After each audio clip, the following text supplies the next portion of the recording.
Sa isang part po ng ating video dito sa Showbiz Snap ay binahagi nga natin ang nasabi nga pong nalalapit din na pagpo-perform ng SB19 sa isa nga pong K-pop competitions or K-pop World Dance Competition kung saan isa po sa headliner ang SB19. Isang komento ang nakaagaw pansin sa atin sa nasabi nga pong video ng Showbiz Snap na ibinahagi natin dito sa ating YouTube channel, kung saan ang kanya pong komento ay tila opinyon na hindi natin malaman kung siya ba ay sang-ayon o siya ba ay hindi sang-ayon. Anyway, narito po ang naging komento. Sabi niya kasi, that festival feels cheap. Even BTS, Blackpink, Stray Kids, Twice 17, and other top-tier K-pop groups aren't there. Yet it calls K-pop World Festival. And why invite a P-pop group to a festival branded as K-pop World? It feels like it blurs the identity of P-pop. SB19 is a P-pop group, not a K-pop group. To me, it comes across as if the branding is trying to place P-pop under the K-pop umbrella instead of recognizing it as its own industry. Also, making SB19 one of the headliners at a festival whose bigger names are not on the level of BTS, Blackpink, Stray Kids, or Twice doesn't feel like a compliment. It can be interpreted as placing SB19 in a lower tier than where many fans believe they belong internationally.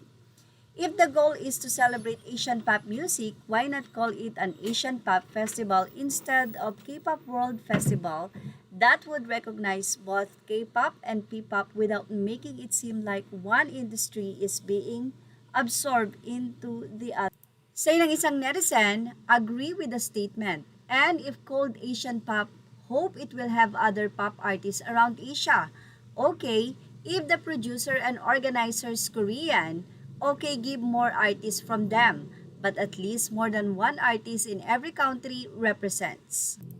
Narito naman ang komento ng isa pang netizen. Aniya, kahit anumang festivals yan, may it be K-pop, J-pop, T-pop, Asian pop, or any pop festivities, it's one way to promote the music and songs of our boys, and having them participate on these platforms promotes camaraderie between pop idols all over the world.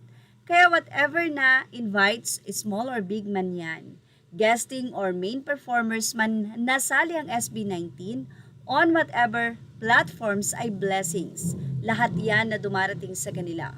When they were just starting sa careers nga nila, kahit sa malls na konti lang ang nanonood sa kanila or even through orphanages and schools, pero go pa rin sila.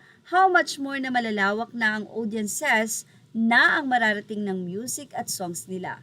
These are privileges and opportunities that SB19s are SB19 are thankful and grateful for.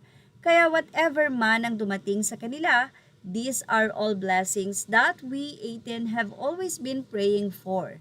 At ngayon, unti-unti nang natutupad lahat ng yon. And for the record, this K-Pop World Festival in Texas at Alamodome, the concert capacity roughly ranges from 20,000 to 70,000 spectators. This is massive as well. My point naman ang komento ng isang 80 na ito. K-pop need SB19 to boost the ticket sales. At narito naman po ang opinion natin dyan or ang nakikita natin, bakit nga ba tila ang SB19 lamang ang invited at kauna-unahang Pinoy na naimbitahan sa nasabi nga pong K-pop competition na ito.